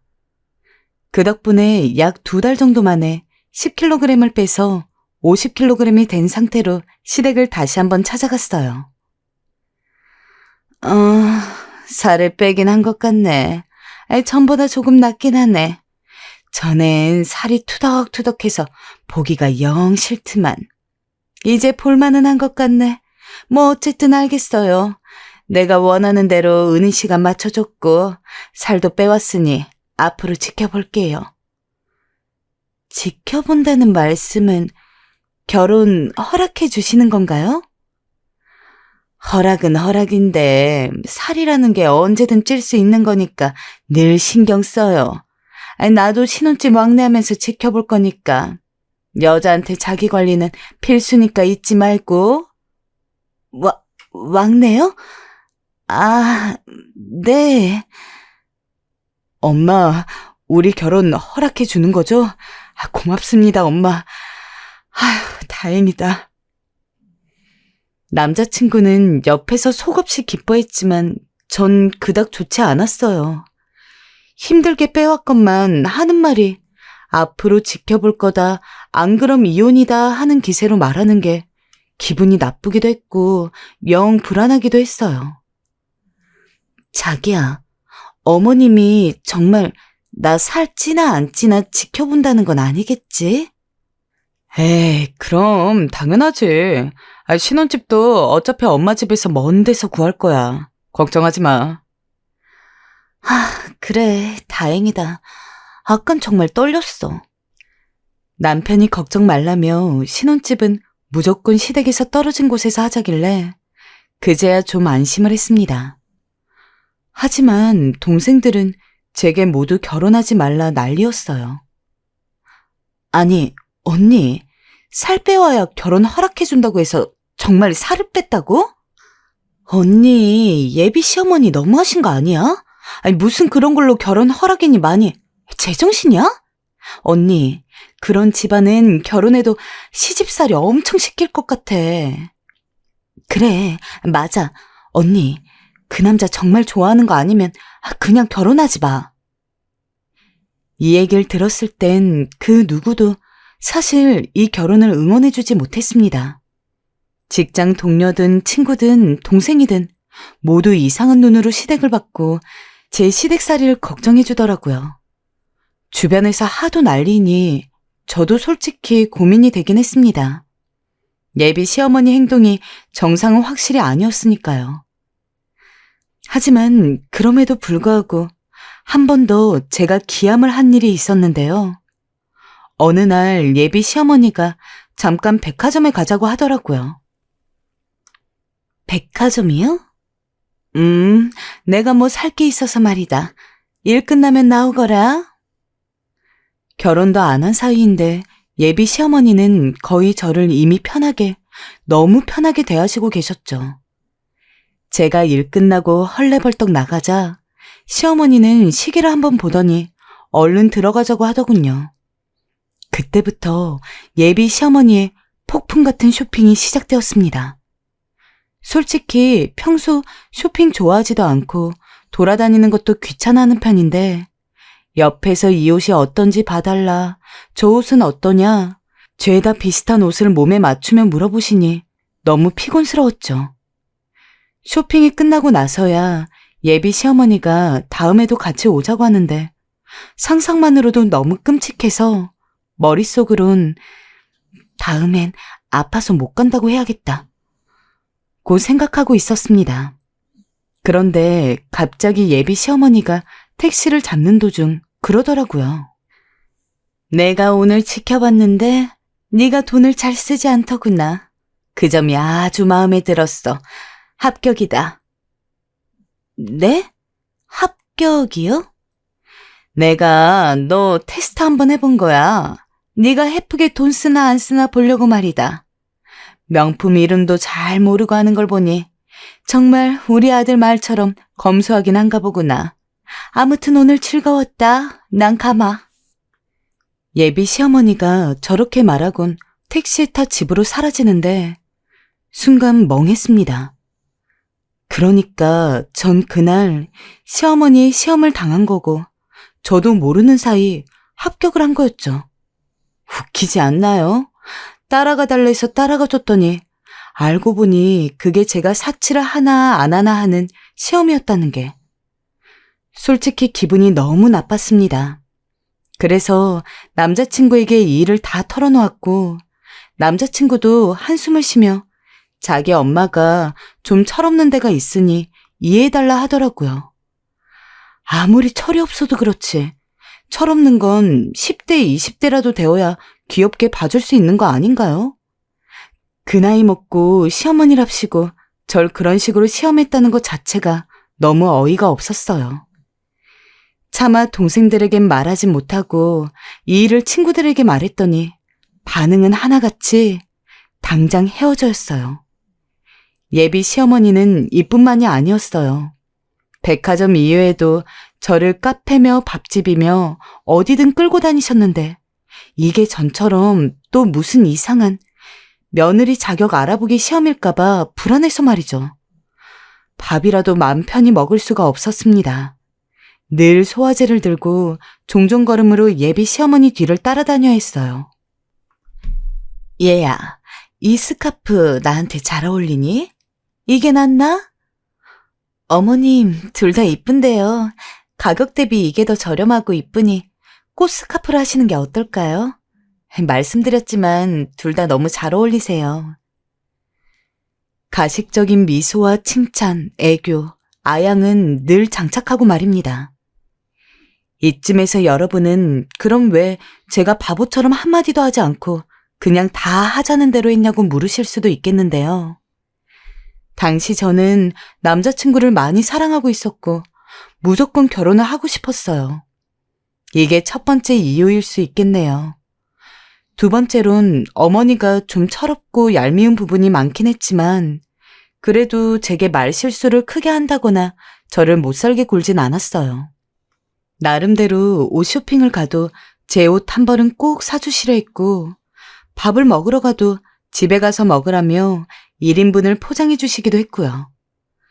말은 퉁명스럽고 약간 공주병 증세가 있긴 하셨지만 그래도 사람 자체가 나빠 보이진 않았어요. 어딘지 다정스러운 구석도 있는 것 같았죠.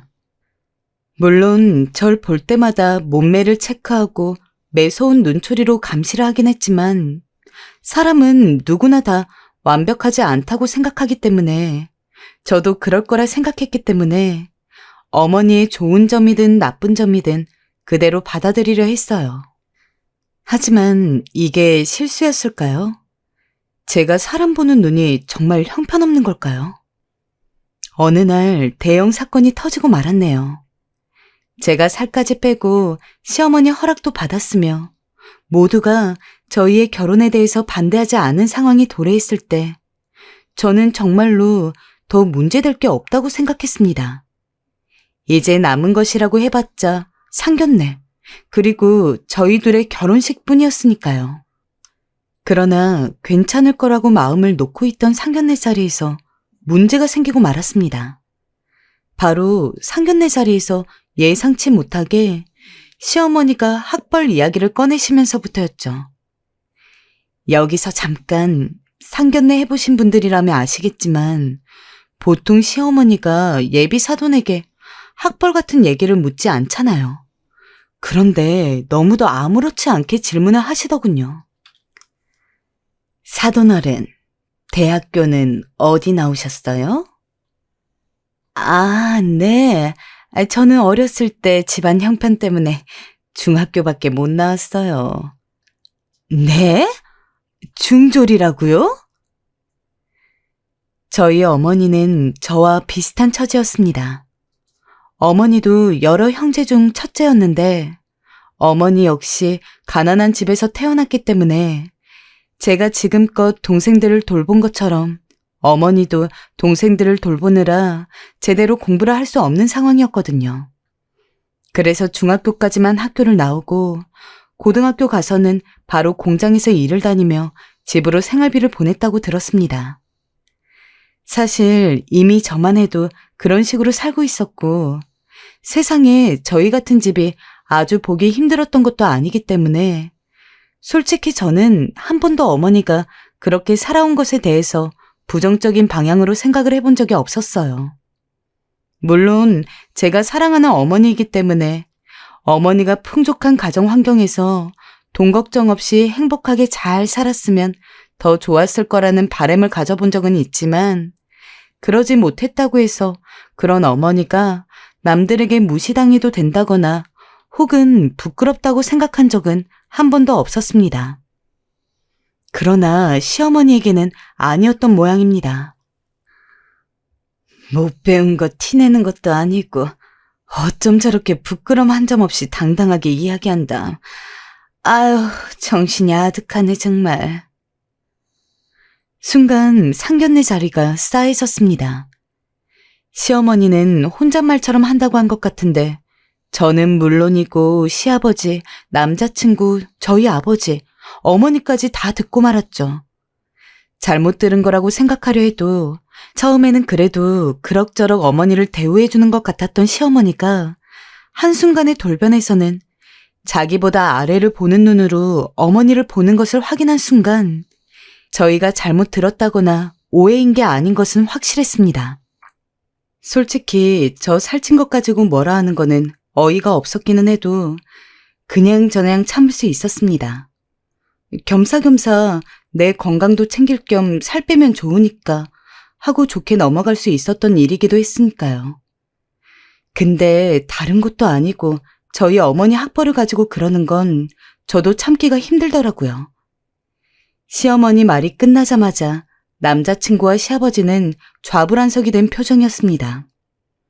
그리고 저희 쪽 가족은 모두 화가 났죠.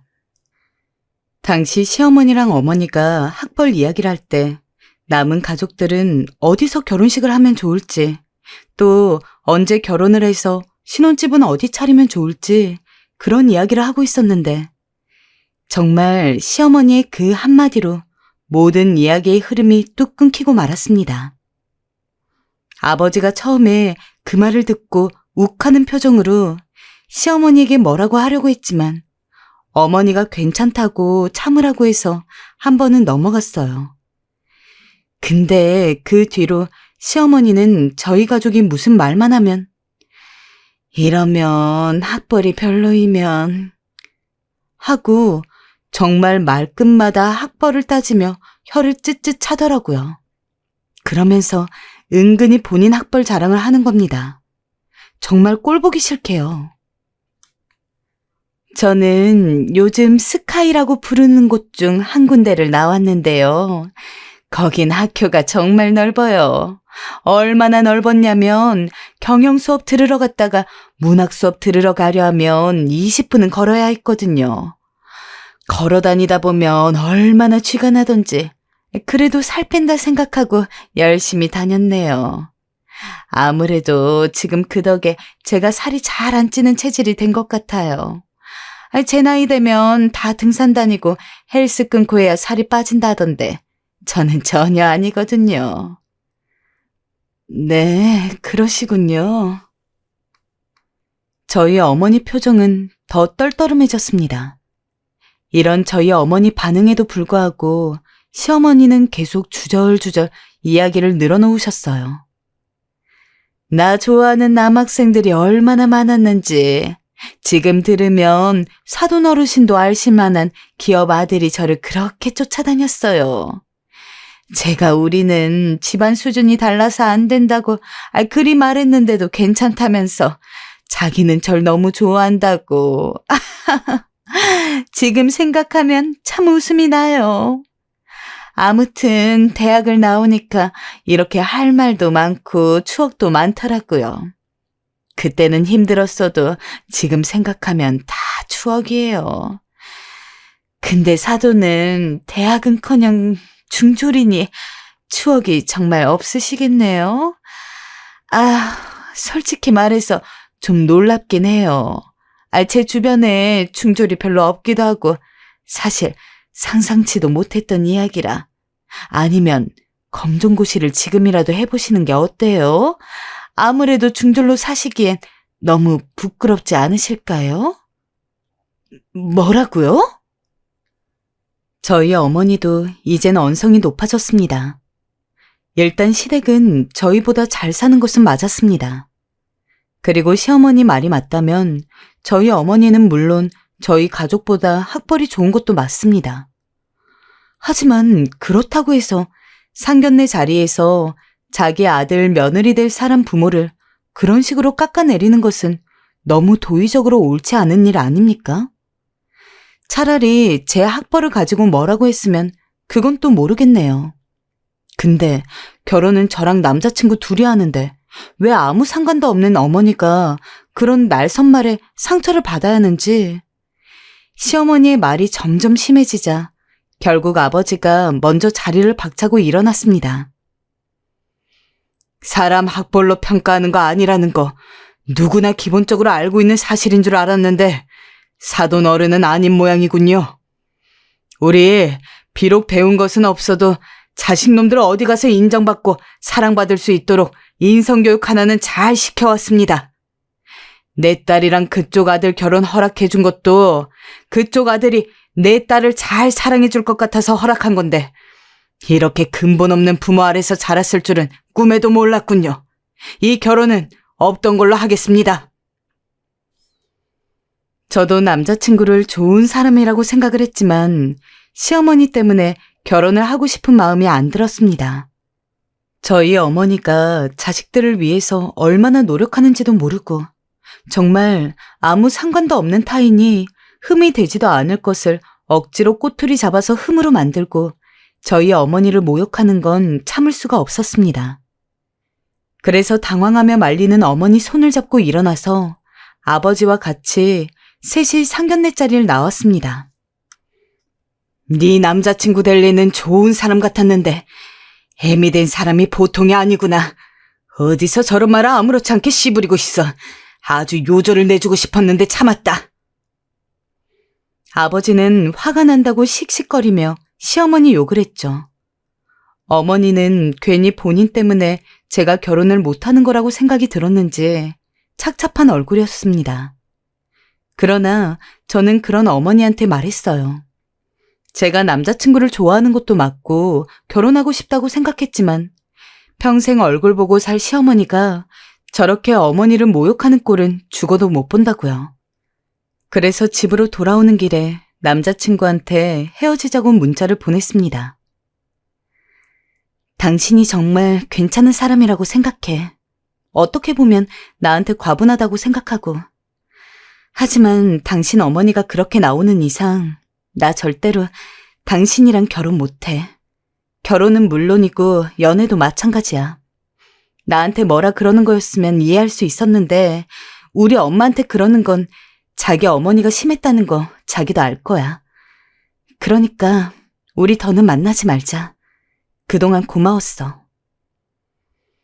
제 문자를 받는지 남자친구한테서 전화가 오긴 했지만 저는 받지 않았습니다. 그리고 당연히 그대로 끝났을 거라고 생각을 했죠. 하지만 남자친구는 저와 헤어질 수 없다면서 허구한 날 저희 집으로 찾아왔습니다. 처음에는 아무리 결혼까지 생각했었다고 하더라도 그렇지 이렇게 헤어졌는데 어떻게 이렇게 막무가내로 찾아와? 라면서 남자친구를 뭐라고 하던 아버지도 남자친구가 주기적으로 저를 만나기 위해서 찾아오고 그러니까 이쯤 되면 한 번 정도는 이야기를 들어봐도 되지 않을까? 하고 안쓰러워하셨습니다. 물론 남자친구한테 헤어지자고는 했지만 마음이 바로 식었던 것은 당연히 아니에요. 애초에 결혼을 이런 식으로 깨게 된 것도 남자친구 때문에 아니었으니까요.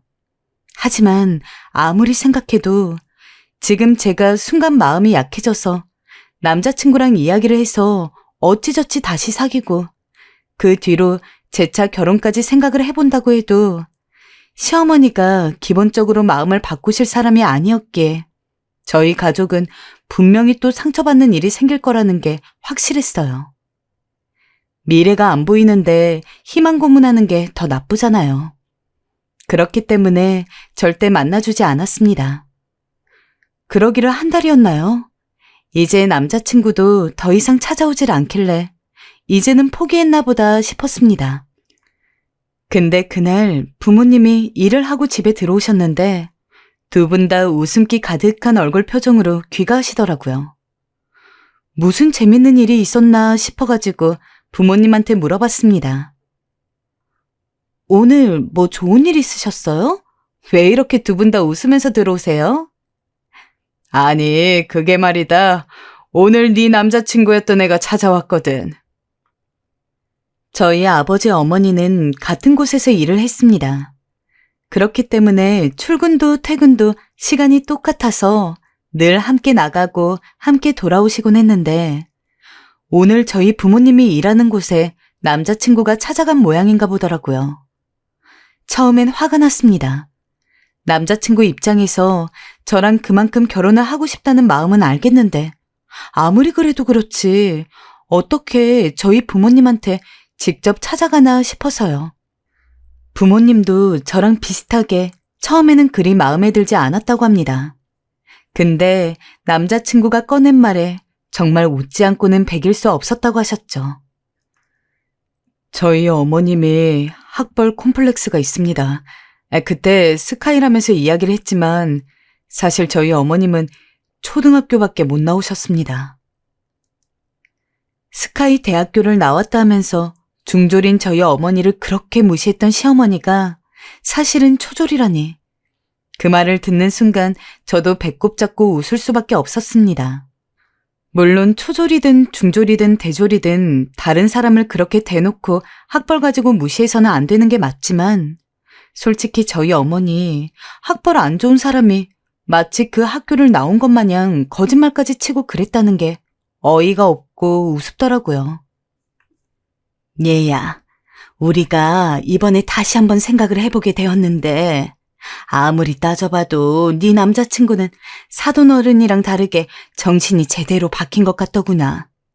만약에 네가 아직 남자친구한테 마음이 있으면 사돈 어른 댁이랑은 떨어져 사는 조건으로 결혼해도 좋을 것 같다. 한번 얘기 잘해보는 게 어떻겠니? 부모님의 말을 듣고서 저는 생각에 잠겼어요. 사실 남자친구 입장에서는 본인 부모님의 치부를 드러내는 게 쉽지는 않았을 것 같다는 생각이 들었습니다. 그런 상황에서 저랑 얼마나 결혼하고 싶으면 그렇게 직접 저희 부모님을 찾아가서 모든 것을 이야기했을까 싶기도 하고 제가 마음을 안 바꿔먹을 수가 없더라고요. 그래서 남자친구에게 연락을 해서 결혼에 대해서 다시 한번 진지하게 이야기를 나누었습니다. 제 입장을 일단 명확하게 밝히는 게 우선일 것 같아 전달을 했어요. 결혼을 하는 것도 좋고 명절이나 그런 때는 시댁에 가기도 하겠다. 근데 그 외에는 일절 시부모님, 특히 시어머니한테는 아무런 연락도 안 할 것이며 나 역시 극진한 며느리 대접 안 바라니까 시어머니랑 남남처럼 사는 조건이면 결혼하겠다고 말입니다. 알겠어. 원하는 조건 다 들어줄게. 당신이 시댁 일 신경 쓸 일 절대 없게 할 거야. 나 한 번만 믿어줘. 그리고 다시 한번 당신 어머님께 상처 드린 거 너무 미안해. 내가 따로 뵙고 또 사과드릴게. 제 말이 끝나자마자 남자친구는 적극적으로 그래야겠다 했고 그래서 어찌저찌 반년 뒤에 저희는 결혼식을 올렸습니다. 솔직히 내심 이렇게 결혼까지 한 마당에 시어머니가 또 그런 짓을 할까라는 생각이 있기도 했습니다. 하지만 사람은 안 바뀌더군요. 어느 날 남편이 선물해준 하얀색 원피스를 입고 사진을 찍어 SNS에 올린 적이 있었는데 시어머니가 그걸 어찌 봤는지 바로 전화가 걸려왔거든요. 저는 일단 시어머니 전화는 받지 않는 터라 일부러 부재중으로 가게끔 두고 있었는데 잠시 후 문자가 하나 도착했습니다. 하얀 돼지 같구나. 살 빼라. 단 한 줄이었는데 정말 사람을 열받게 하는 재주가 있으셨어요. 솔직히 결혼식 후 살이 별로 찌지도 않았거니와 하얀색 옷은 원래 통통하게 보이는 옷이잖아요. 제 나이가 몇인데 이런 걸로 뚱뚱하다고 구박을 들어야 하는지 참. 그날은 너무 화딱지가 나 떡볶이 3인분을 시켜 혼자 해치워버린 후 시어머니 전화번호를 완전히 차단했습니다. 명절날 보는 것도 솔직히 싫었지만 그건 어쩔 수가 없었고 평생 안 보고 살면 참 좋으려만 아이를 낳고 하니 또 어쩔 수 없이 얼굴을 보게 되더라고요. 물론 시어머니는 여전히 그대로셨어요. 아무래도 임신을 하고 출산을 해서 몸이 많이 불어있는 상태였는데 그런 절 보자마자 제겐 대놓고 말씀은 못하셨지만 늘 언제나 제 몸매에 대한 불만이 상당하셨죠. 적당히 먹지. 너무 많이 먹어도 안 좋아. 소식해라, 소식. 어머님, 소식도 좋은데 제 나이엔 많이 먹어주는 게 좋아요. 저 운동도 하니까 걱정 마세요. 제가 당당하게 나오면 시어머니는 아무 말 못하고 입술을 삐죽거리셨어요. 또 명절에 만나면 본인이 나온 대학 자랑을 그리 하시는데 레파토리는 달라진 게 없으셨어요. 내가 대학에서 남자들 만났던 얘기 해줬던가? 그 경영 수업 듣다 말이야. 갑자기 어떤 남자애가 나한테 쪽지를 보내더라고. 펼쳐보니까 수업 끝나고 저기 나무 아래서 만나자는 거야. 참, 얼굴도 못생겨가지고 어디다가 들이대는지 기분이 너무 나빴지 뭐니? 고백 받고도 기분이 나빴던 건 그때가 처음이었단다. 그래도 같은 대학 아이니 밥도 먹어주고 차도 마셔주면서 참았지. 고절이거나 학벌 별로인 애가 그랬으면 뒤도 돌아보지 않고 갔을 거야. 아무튼 사람은 학벌이 중요해, 학벌이. 배운 사람하고 안 배운 사람하고 차이가 많이 나. 그런데 가끔은 그 거짓말이 너무 웃겨서 웃음을 참느라 혼이 났습니다. 내가 왕년에 말이야. 하고 시작되는 말들을 듣다 보면 저도 모르게 웃음이 터져 시어머니를 정색하게 했거든요. 그땐 세상에서 정말 가장 슬픈 생각을 하며 허벅지를 꼬집어가며 참아야 했어요. 정말로 시어머니 앞에서 웃음 참기는 최대의 고난이었습니다. 아, 그리고 전 시어머니가 가자는 쇼핑이며 밥집이며 모두 칼같이 거절했습니다. 한번 받아주면 끝도 없이 받아줘야 하고 그럴 마음이 애초에 없었으니까요. 어찌됐든 시어머니와 크게 부딪힐 일 없이 결혼 생활이 이어지고 있던 도중 몇 달 후 너무 웃기는 일이 벌어졌습니다. 남자친구가 저희 부모님을 찾아와서 본인 학벌을 다 까발렸다는 것을 시어머니는 몰랐죠. 저희 첫째 아이 돌잔치 날 시댁 식구들과 시댁 식구 쪽 친척들이 다 같이 모이는 자리가 있었어요. 돌잔치이니 사람들 맞이하느라 정신도 없고 바쁜 와중이었는데 저희 어머니가 무슨 얘기를 하다가 유명한 국회의원 이름이 생각이 안 나셨는지 뭐였더라 하고 계셨어요. 누구지? 대선 토론에 한번 나왔던 사람인데 삐쩍 마르고 안경 쓰고 아이고 나도 나이가 들었나 깜빡깜빡하네. 그런데 그걸 가만히 보고 계시던 시어머니가 그 자리에서 혼잣말로 그러더군요. 중절은 다 이렇게 생각이 짧나? 아휴. 라며 또 혼잣말을 하더라고요. 아주 혼잣말이 습관이 된 사람입니다. 그것도 뭔 다 들리게 혼잣말을 하는지. 아무튼 그래서 전 그 자리에서 저도 참지 않고 이야기를 했습니다. 어머님, 이제 좀 그만하세요. 저희 다 알아요.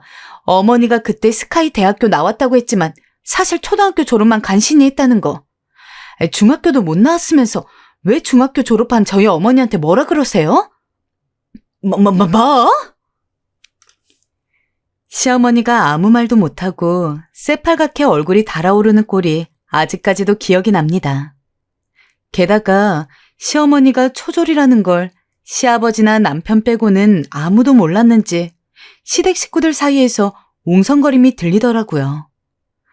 확실하진 않았지만 아마 저희 어머니한테 하는 모습을 보았을 때 평소에도 본인이 스카이 대학교 나왔다면서 한껏 뻐기며 남들은 무시했을 게 저절로 상상이 되었습니다. 처음에는 화기애애한 분위기로 시작했던 모임이 흐지부지 됐고 시댁 식구들 쪽 친척들은 눈치를 보다가 가봐야겠다며 하나 둘 일어나 집을 빠져나갔습니다. 그리고 시어머니는 그런 모습에도 입 꼭 다물고 아무 말도 못하시다가 결국 먼저 방에 들어가서는 저희 부모님이 집에 갈 때까지 나오지도 않았죠. 지금은 저희 부모님 봐도 학벌에 대한 얘기 일절 안 하고 최대한 대화를 하는 일이 없도록 말을 아끼고 있습니다. 그런 시어머니를 보니 얼마나 꽃인지. 이제 더 이상 저희 어머니가 학벌로 무시당할 일이 없다는 생각에 날아갈 것 같더군요. 가끔 시어머니가 기죽은 채 있는 게 불쌍하기도 하지만 이런 것도 다 자업자득 아니겠어요? 여러분들도 학벌 같은 걸로 남 무시하지 마세요. 정말 그것만큼 치졸한 일이 없으니까요. 지금까지 사연 들어주셔서 감사하고요. 다들 건강 조심하세요.